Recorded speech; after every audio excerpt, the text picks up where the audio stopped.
Kata saya mah ya, Pak Denny Cagur daripada menghalangi kebijakan Bapak Deddy Mulyadi, mending mukbang cabai bendot aja sama Teh Santi. Itu kan lagi rame Teh Santi tuh. Tutorial membuat masakan cabai bendot. Kata saya mah ya, Pak Denny.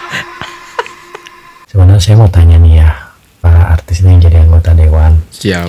Jangan hanya bisa berpendapat doang, Bapak. Anaknya Bapak Denny juga kan sekolah di semi militer. Iya. Kenapa gitu loh? Ada DPR RI Komisi 13 Oke. mengusulkan agar anggaran KPAI itu ditambah. Sekarang anggarannya itu adalah 16 miliar per tahun. Wow. Katanya. Jadi gue pertanyakan, karena yang dipakai untuk gajinya itu kan adalah uangnya kita, uang pajak yang gue bayar. Betul. Jadi gue sebagai penyumbang gajinya, gue nanya, emang udah izin sama kita yang bayar gajinya? Ini KPAI ini ya, bener-bener muka tembok. Kenapa? Karena ia sudah dikritisi langsung oleh anggota DPR RI. Iya. Gaji 26 juta, 24, ada yang 21 juta untuk anggota yang lain. Kerjaannya cuma ngebacot. Enak banget ya. Pasti.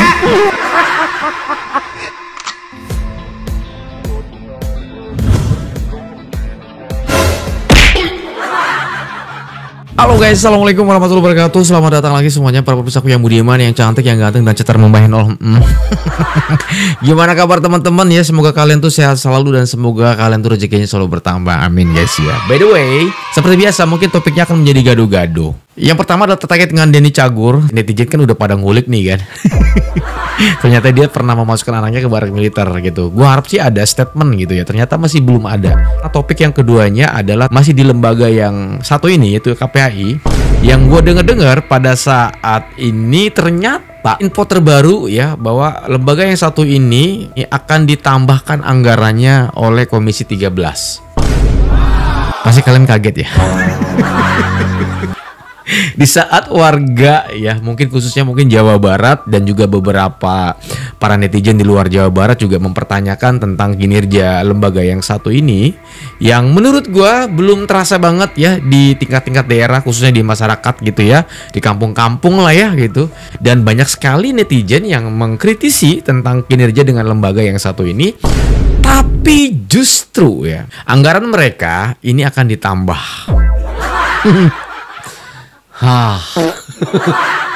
Dan gak lupa juga nanti akan ada beberapa cuplikan video yang ada di akun TikToknya Bang Deddy Mulyadi ini terkait dari para korban galian longsor itu teman-teman ya. Pokoknya semuanya bakal gue kumpulkan dan gue persembahkan untuk kalian semuanya. Langsung aja yuk kita gas, kita menuju TKPN.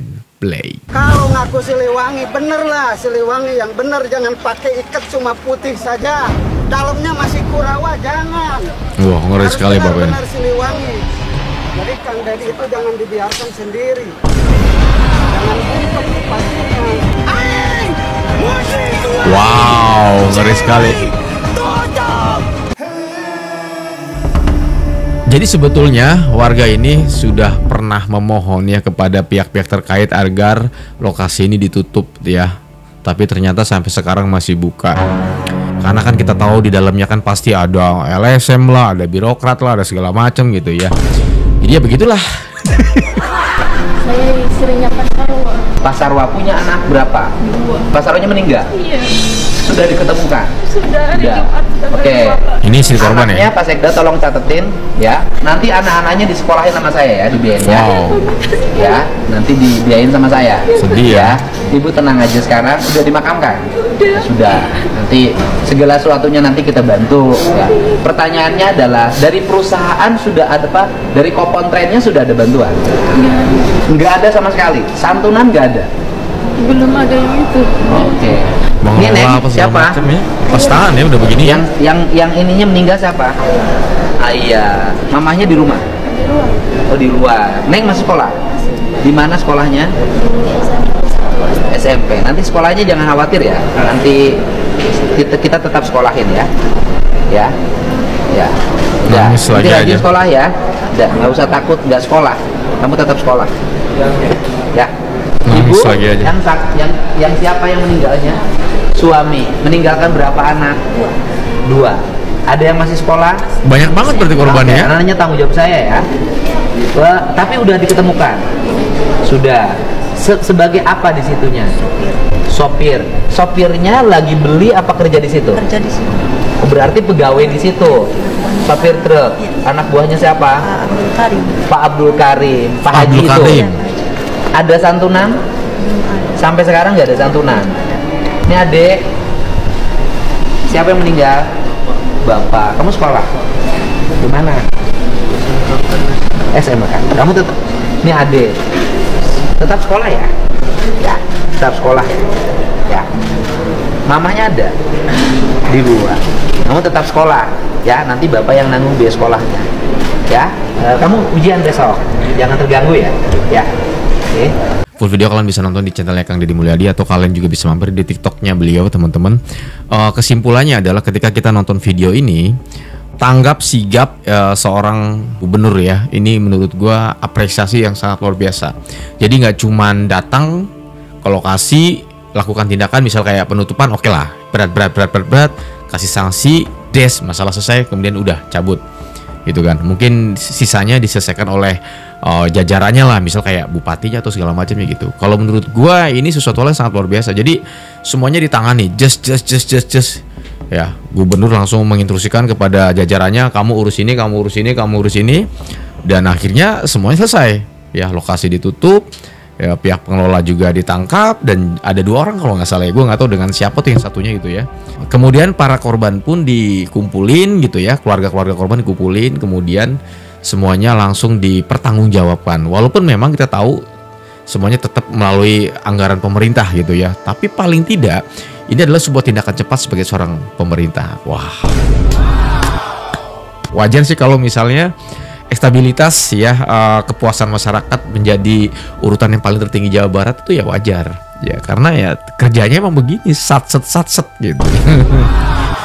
Kita masuk ke topik yang berikutnya. DPR RI Komisi 13 Oke. mengusulkan agar anggaran KPAI itu ditambah. Sekarang anggarannya itu adalah 16 miliar per tahun. Wow. Katanya 10 miliarnya habis buat gaji. Jadi sisanya tinggal 6 miliar, dan DPR Komisi 13 tersebut menganggap bahwa angka segitu kurang untuk ngurusin perlindungan anak di Indonesia. Oke. Gue nggak bahas itunya deh, gue bukan DPR, gue bukan pemerintah. Gue bahas masalah gaji, anggarannya habis 10 miliar per bulan. Sedangkan mereka Cross check ya, kalau gue lihat sih melalui website, nanti kita gue tunjukin ke kalian melalui website, dan juga videonya juga sebenarnya ada sih ya. Itu 17 miliar ya, 10 miliar itu buat gaji anggota, 7 miliarnya itu untuk anggaran ya, mungkin untuk operasional lah segala macam. Itu habis deh, kurang cukup. Bukan 6 miliar ya, 7 miliar. Karena totalnya 17 miliar anggaran buat KPAI itu. Oke, lanjut Bang, gas Bang. menurut dari peraturan presiden tahun 85 tahun 2019 itu gajinya mereka itu paling kecil 20 jutaan dan kepalanya 26, yang berarti kurang lebih anggaran 10 miliar itu kira-kira ada 4.000-an lah. Ada 4.000 orang yang tersebar di Indonesia ini. Oh, banyak juga menjadi ya? anggota KPAI untuk ngurusin perlindungan anak. Gue jujur aja, tidak pernah dengar yang namanya KPAI. Nggak pernah kedengeran sama sekali. Satu-satunya tempat gue bisa dengar KPAI itu adalah di media. Kayak kasus kemarin, balak militer, terus kasus-kasus besar begitulah, atau anaknya. Lebih ke ini ya Bang ya, kayaknya ke barak militer Bang ya. Ketimbang kasus-kasus yang lain malah jarang muncul sih kalau menurut gue. Karena kan ya gue sendiri taunya dari sini kan gitu. Ketika ngebahas kebijakan Deddy Mulyadi atau Kang Deddy Mulyadi ini teman-teman, ya kan lagi hot trending gitu ya kebijakan beliau ini. Nimbrung, mulailah dikenal gitu. Oh ini KPAI gitu. Oh ternyata di Indonesia ada loh lembaga yang khusus melindungi anak-anak Indonesia, namanya lembaga KPAI. Jujur, semenjak gua kontennya lari ke Kang Deddy Mulyadi, gue baru tahu ada yang lembaga namanya KPAI, guys. Mohon maaf, sebelumnya gua nggak tahu. Gua taunya cuman Kak Seto doang. Apa itu Kak Seto itu? Bukan Komisi Pelindungan Anak Indonesia, dia beda lagi deh. Ada namanya, gue lupa tuh, ngeblank kan otak gue. Jam 2 ini soalnya. Gue taunya Kak Seto aja untuk pelindungan untuk anak-anak gitu ya, khusus lah gitu ya. Ternyata ada juga lembaga KPAI. Oh my god. Abang ini juga baru tahu ternyata dari media, dan gue yakin ngedenger-dengernya gara-gara yang terbaru-baru ini ya, khususnya barak militer sih menurut gue. Dan gue yakin juga buat teman-teman mayoritas kayaknya tahu KPAI semenjak barak militer ini muncul kan, ya program Kang Deddy Mulyadi kan. Oke, kita gas Bang. Artis lah atau apalah gitu. Malah gue lebih dengar masalah perlindungan anak itu dari yayasan pesantren. Jujur aja nih, warga nih. Jadi gue pertanyakan, karena yang dipakai untuk gajinya itu kan adalah uangnya kita, uang pajak yang gue bayar. Betul. Jadi gue sebagai penyumbang gajinya, gue nanya, emang udah izin sama kita yang bayar gajinya untuk digaji segitu? Karena kalau ngomongin Komisi Perlindungan Anak, gajinya 20 jutaan dan tidak terlihat hasilnya. Iya kita yang membayar ya. Iya betul Bang. Gajinya aja kurangi. Kan anggaran buat ngurusin perlindungan anaknya yang tadinya 6 miliar kan jadi tambah. Iya. Toh yang dilindungi anak-anak Indonesia itu orang tuanya gajinya jauh di bawah gaji mereka. Jadi kalau emang punya empati, turunin aja gajinya. Jadi seimbang antara anggaran yang diperlukan dengan gaji KPAI yang harus dibayar. Menurut lo gimana? Yang seperti Abang sampaikan tadi, bahwa gajinya kan juga dari pajak. Tuh kita bagian dari penyumbang pajak. Gue sangat setuju Bang. Dan bagaimana para teman-teman semua, apakah setuju? Pasti yang teriak, alah nggak penting ini. Iya, bener juga. Nah, ngomongin soal apa yang disampaikan Abang ini, sebetulnya gue jujur pertama kali ngeliat video ini gue kaget. Masa iya? Sedangkan Komisi 13 itu sempat merosting kan? Dan teman-teman, gue tuh iseng cek website. Dan kita coba masuk ke websitenya teman-teman ya. Itu bener. Kalian bisa baca ya. Kalau kalian mau cek websitenya, bisa diklik antara, tulis aja atau klik judulnya Komisi 13 Soroti Anggaran KPI yang kecil untuk kerja skala nasional. Gue kaget banget ketika baca artikel ini. Dan kalau gue scroll di bawah, dari Rp 17 miliar itu Rp 10 miliar habis untuk gaji pegawai. Artinya hanya 7 miliar yang digunakan untuk program pelindungan anak. Yang ngomong kasarnya mah itu 7 miliar itu buat operasional nih. Misalnya kalau ada kasus atau apa, itu dipakai tuh buat gimana caranya untuk nyelesain masalah itu gitu loh ya. Operasional lah ya larinya ya, 7 miliar. Sedangkan yang 10 miliarnya itu habis untuk gaji anggotanya di seluruh Indonesia gitu ya. Yang jadi pertanyaan gua, masyarakat tahu nggak KPAI itu di mana? Bukan tahu. Dan ini mau ditambahkan anggarannya guys gitu ya. Gue kaget banget cuy ya. Kalian cek sendiri ya di website ya. Kalau di sini kan takutnya nggak kebaca nih teman-teman ya. Gue sempet nonton juga videonya. Durasinya tuh kalau nggak salah 1 jaman lebih ya teman-temannya di rapat itu. Dan ada bagian di mana memang ya anggota Komisi 13 yang memang betul-betul mengkritis ya, si bapak itu yang pakai kacamata, kemudian dengan ibu-ibu yang kerudung kuning itu memang betul dia mengkritisi banget gitu. Mempertanyakan lah ya tentang kinerja lembaga ini gitu. Lalu endingnya tuh banyak pembicara-pembicara yang lain gitu. Dan ujung-ujungnya begitu. Supaya kinerjanya lebih maksimal, maka akan ada penambahan dana gitu. Cek sendirilah artikelnya dan ada videonya kok di sini. Ini KPAI ini ya, bener-bener muka tembok. Kenapa? Karena ia sudah dikritisi langsung oleh anggota DPR RI. Iya, benar itu. Dia kan cuma bisa ngebacot. Tapi tindakannya, kerja nyatanya nggak ada. Iya. Nggak mikir, malah dia terus mengkritik kebijakan KDM, meminta agar KDM menghentikan kegiatannya untuk sementara terkait mengirim anak ke barak. Gaji 26 juta, 24, ada yang 21 juta untuk anggota yang lain. Kerjaannya cuma ngebacot. Enak banget ya. Pas ditantang, kerjaan kami cuma pengawasan. Ya buat apa membangun suatu lembaga kalau kerjaannya cuma ngebacot, gaji gede, buang-buang uang negara menurut saya. Aduh, Ya memang betul harusnya dibubarkan sih. Cuma kalau dibubarkan melalui media sosial, menurut saya itu nggak akan ampuh. Jadi satu-satunya jalan untuk membubarkan KPAI, ya kita harus kumpul, geruduk kantornya, demo supaya KPAI dibubarkan. Jangan bang. Ya apa coba sumbangsi KPAI yang sudah terasa oleh kita? Iya. Coba sekarang saya tanya kepada Anda semua yang sudah memiliki anak, semenjak Anda kecil, Anda sekolah, apakah Anda merasakan dengan adanya KPAI bantuan atau apa?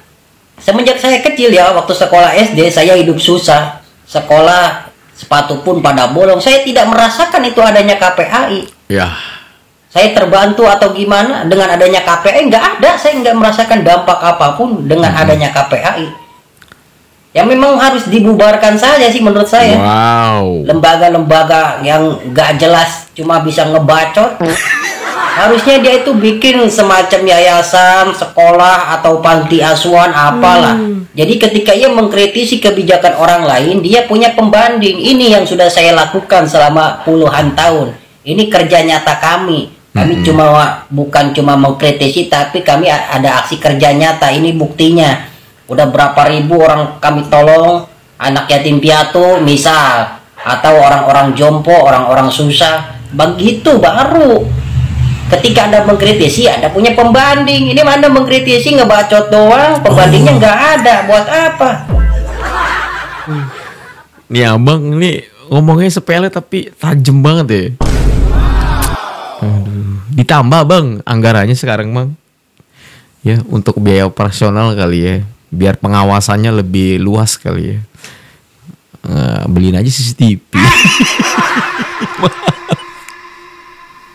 Kita masuk ke topiknya Denny Cagur ya guys ya. Sekali lagi sebetulnya gue lagi nunggu momen dia membalas statement atau apalah gitu ya. Ternyata gue masuk ke akun sosial medianya belum ada gitu. Ya kan udah diulik sama netizen. Oke, kita akan dengarkan beberapa netizen yang sampai saat ini masih mengkritisi abis ya terkait mengenai statement beliau yang mengkritisi program Deddy Mulyadi yaitu Barak Militer, yang mana kita tahu semua bahwa sebetulnya dia sendiri sudah pernah melakukan itu. Ya, sampai akhirnya timbul pertanyaan kami para netizen ya, termasuk gue gitu ya. Nah, lo aja udah masukin anak lo ke Barak Militer. Guys. Denny Cagur, apa yang salah dengan Barak Militer? Alright. Apakah ketegasan kini dianggap kejam? Sementara kebebasan tanpa batas justru dipuja. Di negara maju, anak-anak dididik dengan disiplin. Dan itu bukan hukuman, tapi kesempatan kedua. Kang Deddy bukan manipulator demokrasi, tapi menyelamatkan. Sementara yang lain sibuk mencela, beliau sibuk bekerja. Denny Cagur pikir Barak Militer itu berlebihan. Coba turun ke lapangan. Anak-anak kita, mereka kehilangan arah, kehilangan pegangan.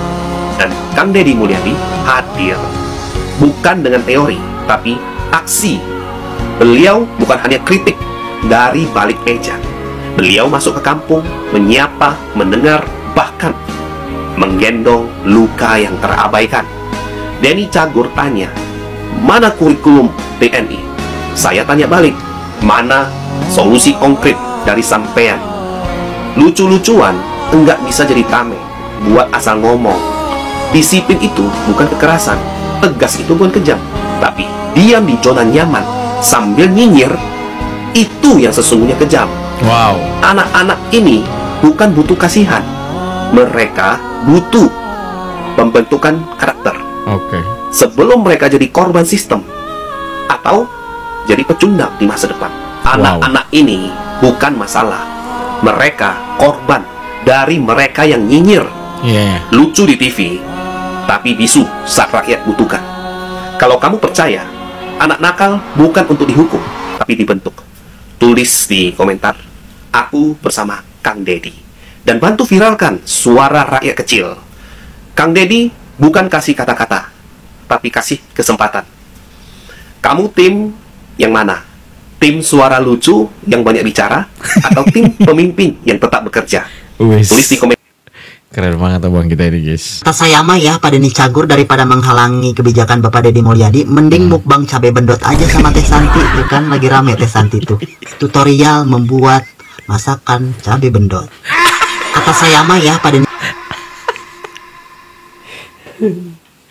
Ya apa sih, gue mah ada cabai bendot. Kemarin Fir'aun pakai kosmetik. Ada lagi Fir'aun naik ojek. Sekarang mukbang cabai bendot. Emang ada ya guys ya? Gua nggak tahu cabai bendot itu cabai yang gede-gede itu kali ya. Teruntuk Uya Kuya dan Denny Cagur. Geus mararaneh baralik deui anu hiji jadi pelawaknya meskipun teu lucu-lucu amat Denny Cagur. Uya Kuya, kamu jadi tukang hipnotis deui wae daripada ayeuna nyieun konten ngondang-ngondang anu teu pararenting. Geus maneh gak usah gawe di pemerintahan, geus gak usah. Eta harita anu milih Denny Cagur jeung Uya Kuya saha. Rek kapikiran kitunya Denny Cagur menang.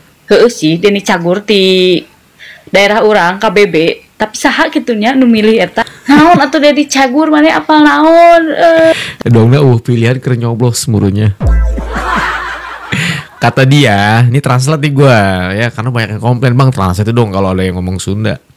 Udah mendingan Denny Cagur sama Uya Kuya balik ke habitatnya masing-masing.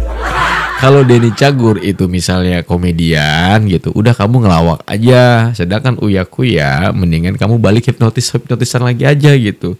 Ngapain sih gitu. Menanggapi anggota DPR yang sebelumnya dari pelawak jadi anggota DPR nih, sekarang jadi anggota dewan ya Pak. Bapak punten ini mah ya Pak ya, jangan ngelawak kalau jadi pejabat. Fokusnya jadi DPR, jangan ngelawak doang.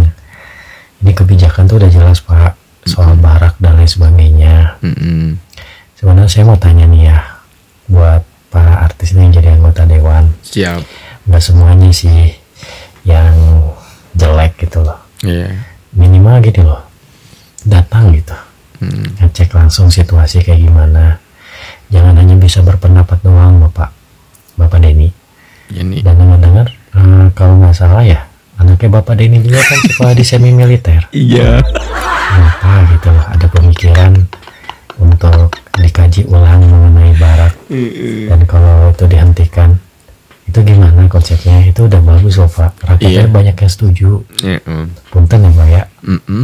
Cobalah Pak, jangan jadi pelawak di anggota DPR. Kalau mau tetap jadi pelawak, lebih baik jadi artis aja, jangan jadi pejabat Pak. Aduh berat. Rakyat itu butuh pemimpin yang amanah, bijaksana, yang benar juga, bukan hanya sekedar pelawak. Menyenangkan hati itu bukan hanya ngelawak Pak, menyenangkan hati itu adalah menegakkan amanah pada rakyat. Dalam Pak, bisa lah Pak ya. Ayo ya Kangnya. Minta kirim siswa ke barak militer dihentikan dan dikaji ulang. Sekarang datang dari Denny Cagur, pelawak yang jadi anggota DPR fraksi PDIP, kritik soal kebijakan Kang Deddy Mulyadi. Bentar. Jadi katanya harus dicari solusi satu persatu buat siswa yang bermasalah. Lah, emang kita punya cukup waktu dan tenaga buat ngurusin ribuan anak satu-satu? Dan soal barak militer dibilang bukan solusi satu-satunya. Iya bener, itu bener banget, bukan satu-satunya. Tapi kan udah jelas Kang Deddy Mulyadi bilang di barak itu ada guru juga, proses belajar tetap jalan, pelajaran sekolah nggak ditinggalin. Hayo aja dikaji, silahkan. Tapi kalau cuma nolak tanpa ngasih solusi lain yang jelas, lah terus ngapain? Ya udah, so kalau ada cara lain buat latih disiplin, bikin dong, jangan cuma ngomong doang. Ngomong ideal mah gampang, giliran eksekusi. Nah, emang bisa? Coba deh suarakan pendapat kalian di kolom komentar. Oke guys, gitu aja. Terima kasih banyak buat kalian yang udah mampir. Semoga tayangan ini bisa memberikan hiburan yang terbaik buat kalian dan juga memberikan informasi juga buat kalian. Dan by the way, mohon maaf kalau banyak kata-kata salah. Saya bikinnya malam banget, jadi suasananya rada gimana gitu. Tapi enak gitu, nyaman, gak ada suara anak kecil di luar. Ya, mohon maaf kalau ada salah guys ya. Saya undur diri pamit. Assalamualaikum warahmatullahi wabarakatuh dan bye-bye.